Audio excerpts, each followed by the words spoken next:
fun fact, I also have scoliosis. Today, my scoliosis rarely bothers me, but it did consume a huge part of my life from the age of 14 up until 20, really. Scoliosis does affect girls primarily during a sensitive time of our life where self-esteem and body image is kind of a big deal. And I think it would have been helpful if I saw a video like this. This is why I make it. My diagnosis came when I was 14. I actually asked my parents to take me to the doctor. They thought I was being dramatic. I wasn't, because when we took the x-ray, spine was curvy as fuck. The initial x-ray showed a 20-degree Cobb angle, and the doctor told me to wait. 2 months later, my curve doubled. So this is the only part of the story where I actually regret something. I think we should have been putting me in a brace immediately. If there's no clear cause for the scoliosis, like one leg being shorter than the other, it's probably gonna get worse. 6 months later, I got braced. I was braced with a company called SpineCore. They did dynamic bracing, so I could still move around in it, and it was something to be worn under the clothes, which was a huge win. But the problem is that I lived in Singapore. It is 30 degrees Celsius there on average. That is 90 degrees for those using Freedom units, and it was humid, so it was incredibly uncomfortable and hot to wear. I had to wear a leotard underneath to prevent it from chafing me, and I had to wear it 20 out of the 24 hours of the day. I wore this brace from the ages of 14 up until 19, and unfortunately, even with all this effort, I did PT, I watched all the YouTube exercises, I still unfortunately had to get surgery. I physically can't slouch, a single sit-up is super intense, and I also can't touch my toes. And that's because my spine is fused.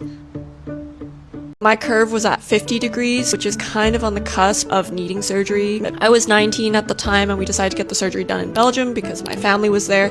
This was my first surgery ever, and I was terrified. It was also a very intense surgery. They basically slice my spine down in half, they open it up, manually move my scoliosis, and drill in screws and rods to straighten out the spine. And then they put a bone graft onto the metal structure so that my entire spine is fused. So from my neck down to my belly button-ish is completely rigid. I have no mobility in my spine there anymore. The surgery itself was about 6 hours, and when I woke up, I was in the ICU, and it felt like an 18-wheeler had hit me, and my spine was being compressed and also yanked apart at the same time. Recovery was not linear. I was in the hospital for about a week. When I was finally discharged, I was really lucky to have my family around me, and I really needed them. I had lost all independence afterwards. I was actually not even allowed to shower alone. I needed supervised showering sessions. I also had a hard brace to wear when I was walking. As time went on, I did start to feel a little bit better, but even still, at the end of the 3 months, I felt a bit strange. It